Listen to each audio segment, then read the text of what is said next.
So I've been in airsoft tech for roughly 8 years now. The first 3 years or so, I was, a beginner tech, making a lot of dumb mistakes, learning my way around the gearbox, transitioning my way to the moderate level tech and advanced level tech. And I feel like the past 5 years, I've kind of morphed into that expert level tech area. I built a lot of really cool guns. I've built some really cool DMRs. I've built some really cool high-speed DMRs that shot fast and hit hard. And then I've built some really cool DSGs that were very slow but high-performing and very, very fast and high-performing. And one of the questions I get asked all the time amongst, what's the best budget gun? What's the easiest gun to upgrade? Is my gun truly LiPo ready?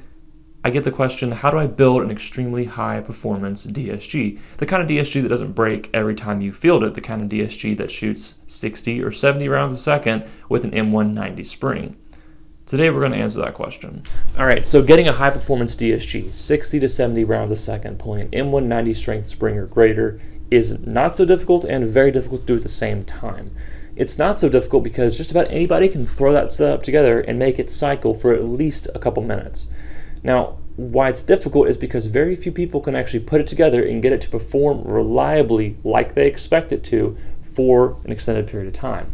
Now, put it into perspective. Your DSG setup is going to be hitting that piston pickup tooth 70 times a second. It's going to be slamming the front of your gearbox shell 70 times a second. Your air nozzle and tappet plate have to feed and seal with the hop-up chamber 70 times a second.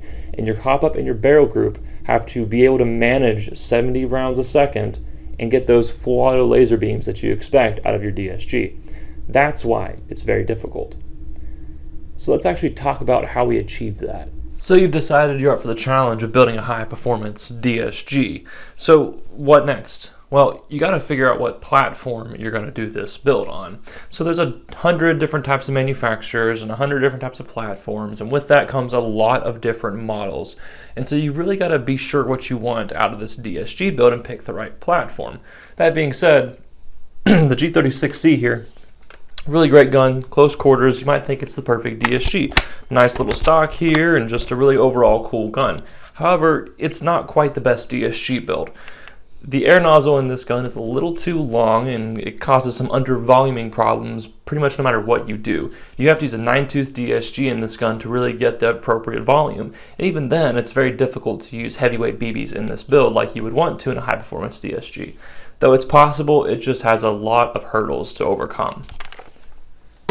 Now the P90, it does put a smile on my face. It's not quite the best platform either. The magazine system is a little wonky and doesn't really like to feed well at high rate of fire. And don't even get me started on the cutoff lever, it's a big pain in the butt. I know it's possible to do a high performance DSG build on a P90, but it's just not quite very easy. It's very difficult actually, and you have to be quite the expert about how the P90 works in order to get it done right. So that brings me to the M4 here. The M4 is pretty much a fantastic build platform for almost anything you want to do, and that includes high performance DSG as well. So the version 2 gearbox is quite great, robust, there's a lot of aftermarket support for it. Magazines for the M4, you can always find a really good high performance magazine, and the hop-up chamber and everything else like that, it's very nice in the M4, making it a fairly good platform. Of course, it does have its set of drawbacks. The front end of the gearbox shell tends to be a little bit weaker than most other gearbox shells. But if that's not quite your speed and the M4 is not quite your thing, then you can always go the AK version 3 route. The air nozzle, and that's an appropriate length, and the magazines, you can usually find some very nice AK magazines that feed at a high rate of fire. And the front end of that gearbox shell is a lot more strong than the version 2.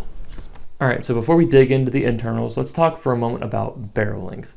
Barrel length really matters in DSGs, significantly more than an SSG. In an SSG, you're taking advantage of the full 16 teeth on the sector gear, which allows you to take advantage of all of the cylinder's volume.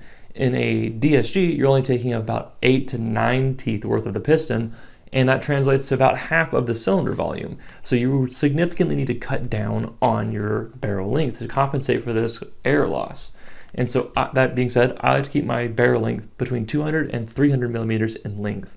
Now you can push out to 363 millimeters, especially if you use a 9-tooth DSG, but Once you start getting past 300 millimeters in length, you're starting to find you're gonna start to have some trouble with jewel creep, especially if you like to take advantage of jewel creep like I do. And so I like to use heavy BBs, and that allows me, in this 200 to 300 millimeter barrel length range, allows me to take a lot advantage of jewel creep.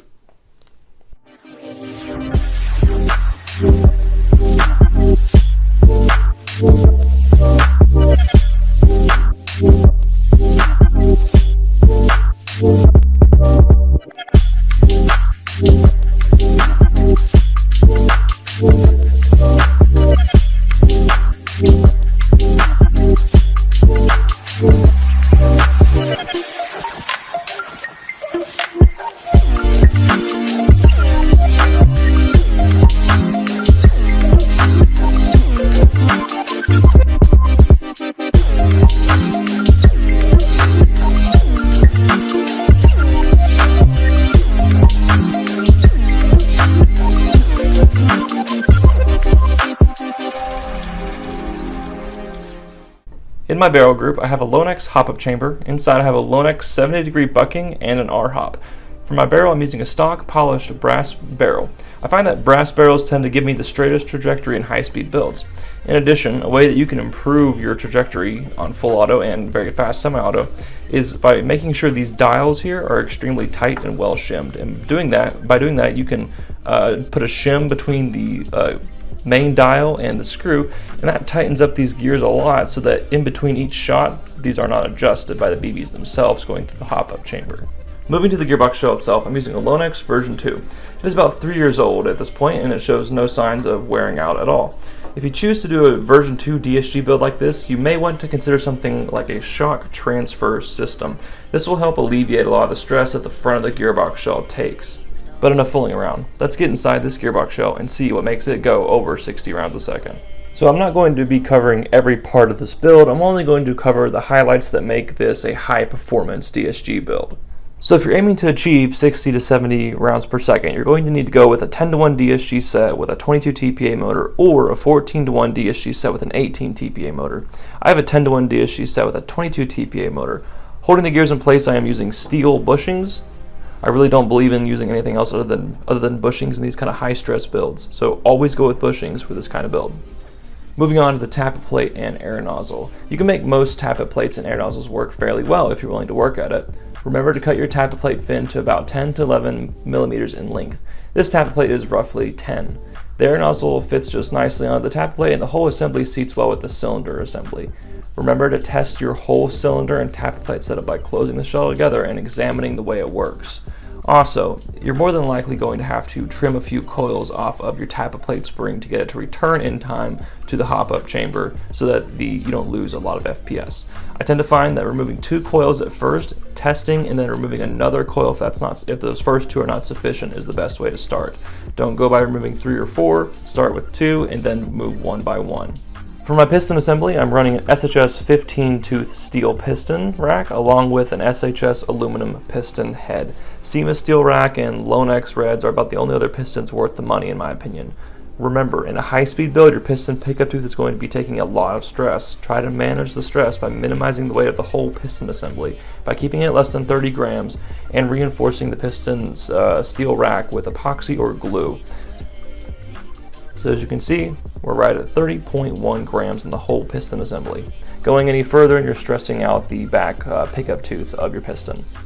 When building high-speed builds, I tend to recommend using plastic cylinder heads. This way it kind of dampens the blow that the spring pushes onto the cylinder head and then by extension the front of the gearbox shell. The cylinder head helps to absorb some of that shock, and it being plastic will absorb it better than it being metal as well. Moving on to the brains of the whole operation, I'm running a BTC Spectre Mark I.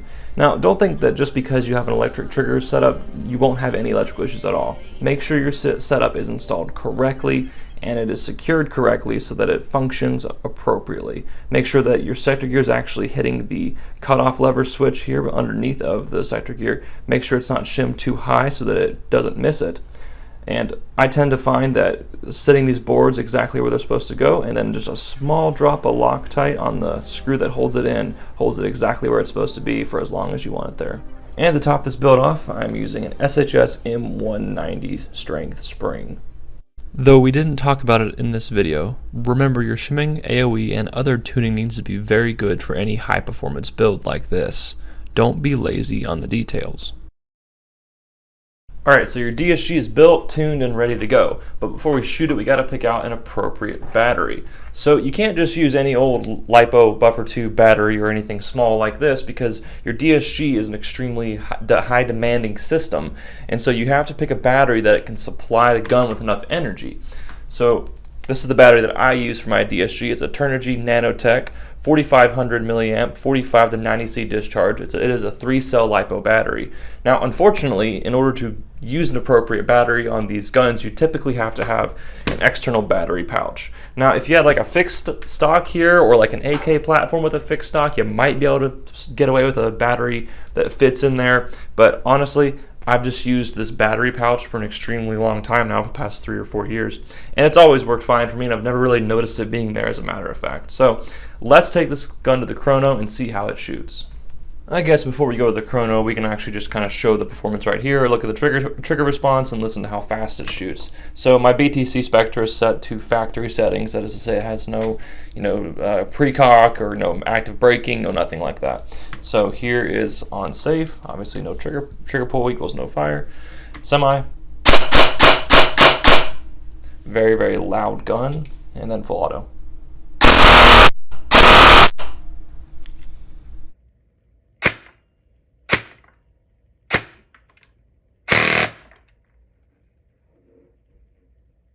Alright guys, that's going to have to do it for this video. Thank you guys for watching. I hope you found it informative and entertaining. But as per usual, please like, comment, and subscribe if you want to see more AirsoftTech themed videos in the future. But anyway, I will see you guys in the next video. But until then, stay tuned, techs.